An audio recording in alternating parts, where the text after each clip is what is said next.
साथियों नमस्कार, मैं एसएन सिंह आप सभी का हार्दिक स्वागत एवं अभिनंदन करता हूं। हम कक्षा 12 आरोह हिंदी के अंतर्गत हरिवंश राय बच्चन को पढ़ रहे थे और इसके पहले वाले 2 वीडियो में हमने उनकी कविता आत्म परिचय और दिन जल्दी जल्दी ढलता है की व्याख्या देखी थी। आज इस वीडियो में हम इन पाठों से संबंधित प्रश्नोत्तर करेंगे। तो आइए शुरू करते हैं।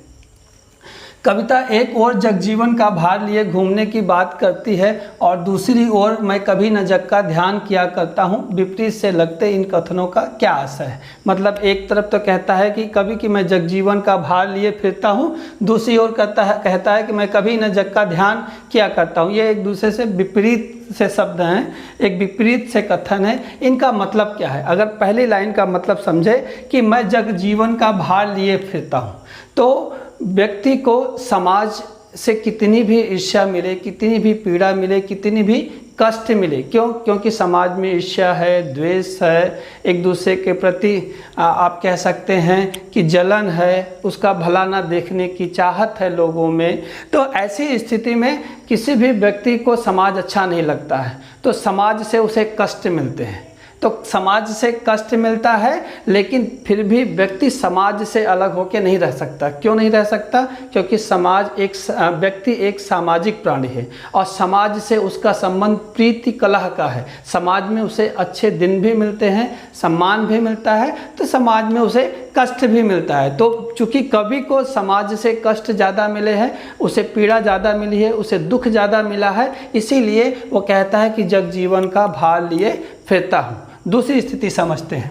मैं कभी न जग का ध्यान किया करता हूँ, यानी कवि कह रहा है कि वो मस्तमौला प्रवृत्ति का इंसान है, वो स्वच्छंद प्रवृत्ति का इंसान है, उसके हृदय में प्रेम है, वो सबके साथ प्रेम का व्यवहार करता है। तो अपनी इस जो उसकी छवि है उसमें वो लोगों की परवाह नहीं करता, लोग जो भी कहते हैं वो उस पर ध्यान नहीं देता है। इसीलिए वो कहता है कि मैं कभी न जग का ध्यान किया करता हूँ। तो जब भी आप उत्तर लिखेंगे तो इसका उत्तर 2 स्टैंजा में लिखेंगे। पहले में तो जगजीवन का भार लिए घूमने की बात होगी, जिसमें हमने बताया कि समाज से उसे कष्ट मिलता है, पीड़ा मिलता है, दुख मिलता है, समस्या मिलती है। और ऐसे में चूँकि मनुष्य एक सामाजिक प्राणी है और व्यक्ति समाज से कटकर नहीं रह सकता, उसे समाज में जीना है, समाज में रहना है, तो आप उसकी बात लिखेंगे। तो दूसरे में आप लिखेंगे कि मैं कभी न जग का ध्यान किया करता हूँ।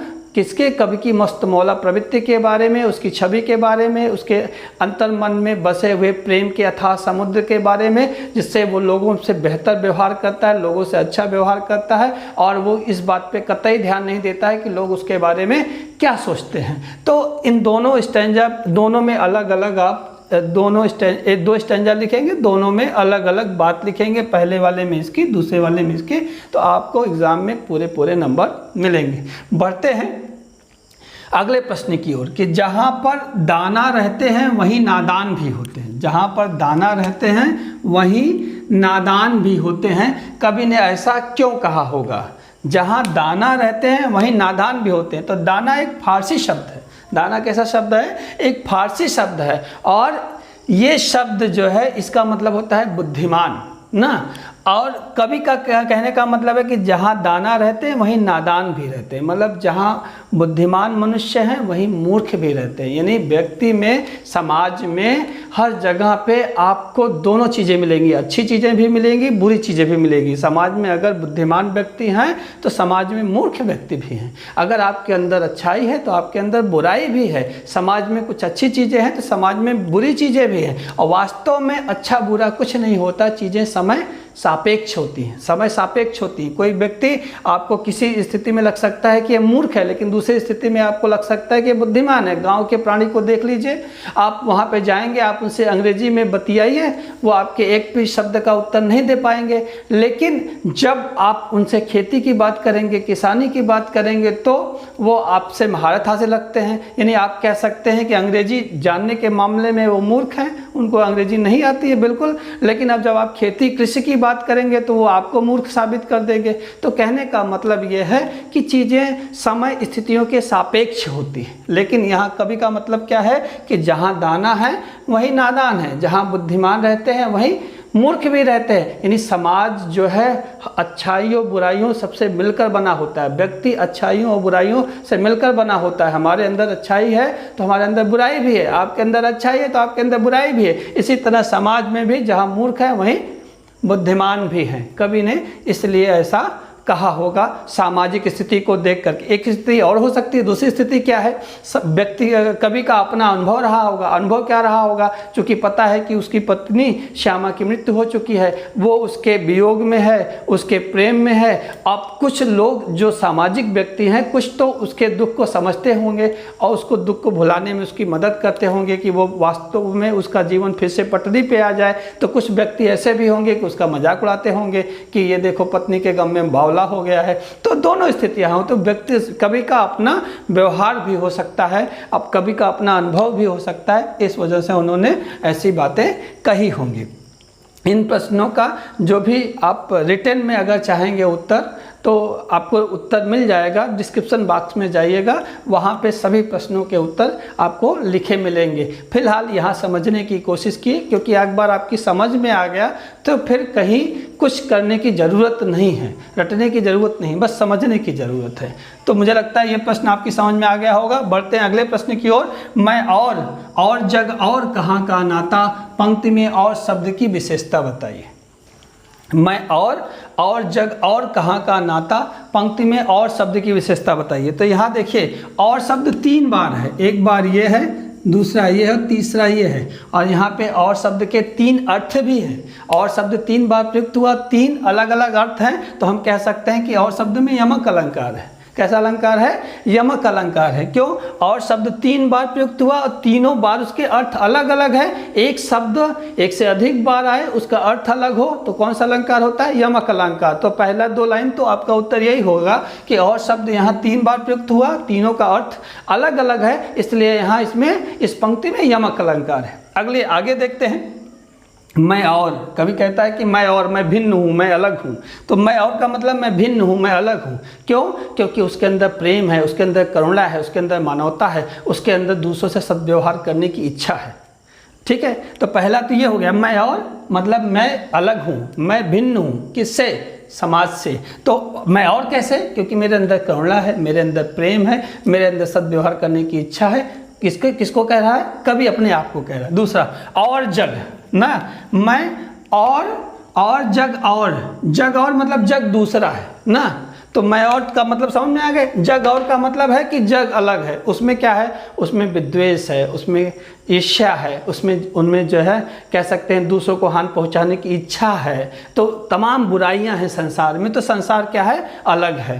तो कभी अलग है, संसार अलग है। और बीच वाला और क्या है, ये संयोजक शब्द है, दोनों के बीच में क्या है, संयोजन करता है। वाह ना, कि मैं कभी और संसार। तो और मतलब संयोजक, जोड़ रहा है दोनों शब्दों को, दोनों को जोड़ रहा है। ठीक है, तो मुझे लगता है कि आपको ये प्रश्न का उत्तर भी समझ में आ गया होगा। पहली लाइन तो यही लिखेंगे कि और शब्द का 3 बार प्रयोग हुआ है, तीनों का अर्थ अलग अलग है, इसलिए यमक अलंकार है। फिर बता देंगे कि पहले मैं और का मतलब है कि कभी भिन्न है। कैसे भिन्न है, समाज में कभी भिन्न है, प्रेम है, करुणा है, दया है, ममता है, सद्व्यवहार करने की इच्छा है। किसमें, कवि के अंदर।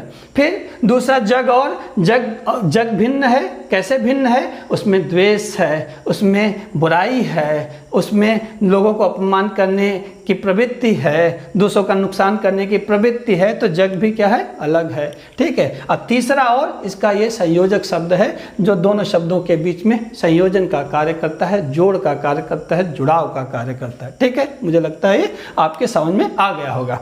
बढ़ते हैं अगले प्रश्न की ओर। शीतल वाणी में आग के होने का क्या अभिप्राय है।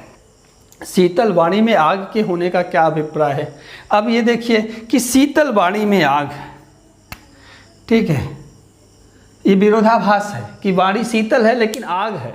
तो अभी जरा से समझ लेते हैं कि शीतल, किसकी वाणी शीतल है, कवि की वाणी शीतल है। क्यों, कवि है, जो कवि है, जो रचनाकार है, वो कवि है। वो क्या है, प्रेम और करुणा से परिपूर्ण है, उसमें सद्व्यवहार है ना, उसमें सदिच्छा है ना। तो जब ऐसे में जब सद्व्यवहार है, सदिच्छा है, करुणा और प्रेम से परिपूर्ण है, लोगों से अच्छे तरीके से पेश आता है, लोगों का भला चाहता है, तो ऐसी स्थिति में तो वो क्या है, उसकी वाणी कैसी होगी, शीतल वाणी। लेकिन उसी तरह से उसी समय में सेम टाइम में उसमें क्या है, क्रांति भी है।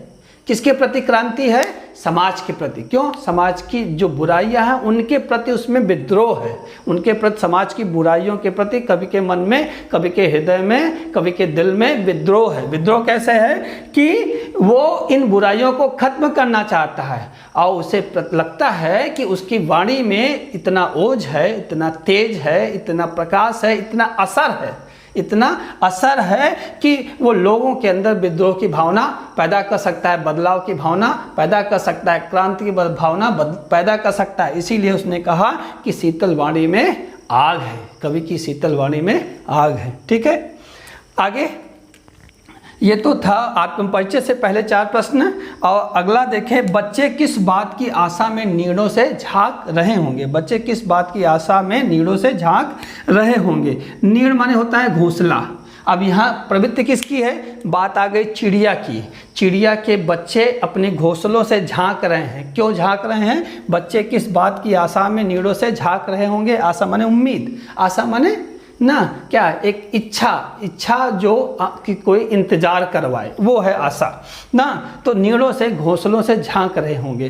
ठीक है, अगर आप अभी देखिए कि घर में अगर आप बच्चे हैं और माँ बाप आपके चले गए बाजार, तो आप बाजार से देर होने लगी आने में, तो आप क्या करते हैं, दरवाज़ा खोल के रह के या गेट की तरफ रह के आपकी निगाह चली जाती है, आप इंतज़ार कर रहे थे। क्यों, माँ या पापा का इंतज़ार करते हैं। अब क्यों, क्योंकि वो नहीं आ रहे। ठीक है, अब यहाँ की ये चिड़ियों की बात कही है कि चिड़िया के जो चूजे हैं, जो छोटे छोटे बच्चे हैं, वो अपनी माँ का इंतज़ार कर रहे हैं। क्यों इंतज़ार कर रहे हैं कि वो सुबह से गई है ना, बहुत देर हो गए, शाम होने वाली है, वो आ रही होगी, तो क्या आएगी, एक तो आएगी तो उसका स्नेह, उसका प्रेम उसे मिलेगा, साथ में उसे कुछ खाने को भी मिलेगा, भोजन भी मिलेगा। इसी आशा में, इसी उम्मीद में, इसी इच्छा में, इसी प्रत्याशा में बच्चे रह करके नीड़ों से झांक रहे होंगे। ये इन सारे प्रश्नों का उत्तर आप कितना भी लंबा लिख सकते हैं, जितनी आपकी कल्पना शक्ति जाए। तो आप अपनी कल्पना को छोड़ दीजिए अनंत छोर तक और लिखिए उत्तर, जितना भी लिख सकते हैं ना। भाव यही है।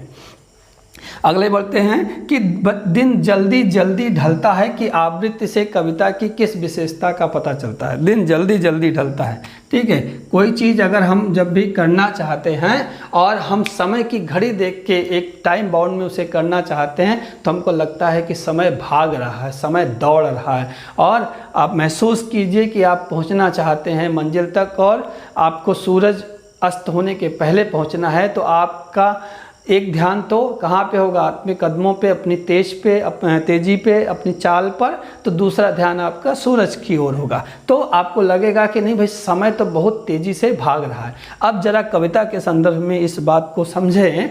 तो पहले क्या है कि पहला पद क्या है कि प्राणी मंजिल पे पहुंचना चाहता है, गंतव्य तक पहुंचना चाहता है, अपने निवास तक पहुंचना चाहता है। क्यों पहुंचना चाहता है, क्योंकि कोई इंतज़ार कर रहा होगा, वहाँ पे कोई है जिसे उम्मीद है कि व्यक्ति आ रहा है और उसको भी वहाँ पहुँचना है। वो सूरज की तरफ देखता है कि कहीं ऐसा ना हो कि दिन डूब जाए और मुझे पहुँचने में देर हो जाए। इसलिए दिन भर की थकान के बावजूद, मेहनत के बावजूद, थका शरीर होने के बावजूद वह तेज़ी से कदम बढ़ाता है और कहाँ चलता है, घर की ओर, मंतव्य की ओर, गंतव्य की ओर, जहाँ वो जाना चाहता है। ठीक, दूसरी स्थिति में क्या है कि चिड़िया जो है अपने घोंसले में पहुंचना चाहती है। क्यों पहुंचना चाहती है कि वहाँ छोटे छोटे उसके बच्चे उसका इंतज़ार कर रहे हैं कि माँ आएगी तो भोजन देगी, माँ आएगी तो अपने प्रेम और स्नेह से उनको लाड़ देगी। ऐसी स्थिति में जब भी उसे अपने छोटे छोटे बच्चों का ध्यान आता है कि वो छोटे छोटे बच्चे घोंसलों से हमारा इंतज़ार कर रहे होंगे, तो उसके परों में गति आ जाती है, चंचलता आ जाती है और वो जल्दी जल्दी कहाँ पहुँचना चाहती है, घोंसलों तक। तीसरी स्थिति भी देख लीजिए, कभी जा रहा है घर, लेकिन उसे पता है कि घर में कोई नहीं है जो उसका इंतज़ार करे, घर में कोई नहीं है जो उसका रास्ता ताके। ऐसी स्थिति में उसके कदमों में शिथिलता आ जाती है, मन में एक निराशा हो जाती है और उसके कदम धीमे पड़ जाते हैं। क्यों? क्योंकि वहाँ पे कोई इंतज़ार नहीं कर रहा है तो जल्दी जल्दी ढलता का अभिप्राय यही है कि जब हम कोई चीज़ समयबद्ध तरीके से पूरा करना चाहते हैं, समय की अपनी सीमाएं होती हैं, उन सीमाओं में पूरा करना चाहते हैं तो हमें लगता है कि समय बहुत तेज़ी से बीत रहा है। आगे, संसार में कष्टों को सहते भी खुशी और मस्ती का माहौल कैसे पैदा किया जा सकता है। संसार में कष्टों को सहते भी खुशी और मस्ती का माहौल कैसे पैदा किया जा सकता है। तो अगर आप इसको ध्यान से देखें तो मन के हारे हार है, मन के जीते जीत। यानी अगर आप मन में अपनी मस्ती पैदा कर लें, मन को प्रसन्न कर लें, तो फिर स्थितियां आपके लिए कैसी भी हों, आप जो है हमेशा प्रसन्न रहेंगे। तो अगर आपके मन में कुछ बातें मैं बताना चाहता हूं, अगर मन में इन बातों को आप बिठा लें अच्छे ढंग से, तो ये इस प्रश्न का उत्तर ही नहीं है, आपके जीवन के लिए संदेश भी है। ये आप सिर्फ इस प्रश्न का उत्तर मत समझिएगा, ये जो मैं प्रश्न का उत्तर बताने जा रहा हूं ये आपके जीवन के लिए भी है कि संसार में कष्टों को सहते भी खुशी और मस्ती का माहौल कैसे पैदा किया जा सकता है। तो अगर आपने अपने मन को समझा लिया, मन को मना लिया, मन को प्रसन्न कर लिया, मन को आप एक ऐसी स्थिति में ले आए जहाँ पे सुख दुख आपके लिए कोई मैटर नहीं करते, तो फिर आपका जीवन पूरा मस्ती में बीतेगा। पहला पॉइंट क्या होगा, पहला देखिए कि सुख और दुख, हम बात करते हैं ना, सुख और दुख ये दोनों जीवन के दो पहलू हैं। सुख और दुख दोनों जीवन के दो पहलू हैं, ना हमेशा सुख रहेगा ना हमेशा दुख रहेगा। आप अपने आप को तैयार कर लीजिए कि सुख और दुख जीवन के दो पहलू हैं, ना हमेशा सुख रहेगा ना हमेशा दुख रहेगा। तो ऐसी स्थिति में जब कुछ भी एक जैसा नहीं रहेगा तो क्यों उसका कष्ट मनाना, क्यों उसका शोक मनाना। तो बढ़िया है, अगर दुख में है तो असुख आने वाला है, सुख आने वाला है, उसके आगमन की प्रतीक्षा में आप प्रसन्न हो जाइए, खुश हो जाइए। ठीक है, तो ये पहली कंडीशन है। दूसरी कंडीशन क्या है, दूसरी स्थिति क्या है कि कष्ट तो है जीवन में, अगर आपके जीवन में कष्ट है तो आपको उसे सहना है। अब चाहे रो के सह लीजिए चाहे हंस के सह लीजिए। तो अब रो के सह लेने में आपको ज़्यादा कष्ट है, हंस के सह लेने में उसकी पीड़ा कम हो जाती है। तो बेहतर है आप उसको कष्टों को कैसे सह लें, हंस के सह लें, कष्टों को हंस के सह लें। ठीक है, तो ये दूसरी कंडीशन हो गई। तीसरा क्या है कि जो कष्ट है उसका निवारण स्वयं ही खोजने का प्रयत्न कीजिए। जो आपके जीवन में कष्ट हैं उनका निवारण स्वयं ही खोजने का प्रयत्न कीजिए, क्योंकि कष्ट आपका है तो निवारण भी आपको खोजना है, कोई दूसरा उसका निवारण नहीं करेगा, तो आपको ही उसका निवारण करना है। जैसे रहीम दास ने कहा है कि रही मन निज मन की व्यथा मन ही राख्यो गोय। आपके मन की व्यथा मन पे ही रखिए, क्योंकि अगर किसी दूसरे को बताएंगे तो सिर्फ उपहास ही उसका उड़ाएगा। तो कहने का मतलब ये है कि कष्टों का जो निवारण है वो आप खुद ही करने का प्रयत्न कीजिए। और अगर कोई भी चीज़ आप खुद निवारण करना चाहेंगे, खुद उसके लिए प्रयास करेंगे तो हमेशा आप सफल होंगे। और चौथा और अंतिम पॉइंट, जीवन में जो सुख आते हैं उसका आनंद कष्टों से ही होके गुजरता है। उसका आनंद तभी आप जो है पा सकेंगे जब आपने उसके कष्ट को झेला है। जैसे आपको प्यास बहुत लगी है तो पानी का स्वाद तो तभी आएगा जब प्यास बहुत लगी है, या आपको भूख बहुत लगी है तो भूख बहुत लगी है, आप अन्न से दूर हैं, भोजन से दूर है, तभी आपको इतनी तेज़ भूख लगी है। तो भोजन का आनंद तभी है जब आपको भूख लगी। कहने का मतलब है कि जो आनंद है वो आनंद की मंजिल कष्टों के सफ़र से होकर के गुजरती है। तो अगर इन 3-4 पॉइंटों को अगर आप ध्यान रखें तो मुझे लगता है कि संसार में कष्टों को सहते भी खुशी और मस्ती का माहौल कैसे पैदा किया जा सकता है। ये तो हमने सोचा है, आप भी अपने तरीके से सोचिए कि किस तरह से आप जीवन को, कष्टों को जो है सुख में बदल सकते हैं। तो आज के वीडियो में इतना ही। अगर आपको ये पसंद आया हो तो ज़रूर आप लाइक कर दीजिए, शेयर कर दीजिए और कमेंट भी कर दीजिए। मिलते हैं अगले वीडियो में, तब तक के लिए नमस्कार।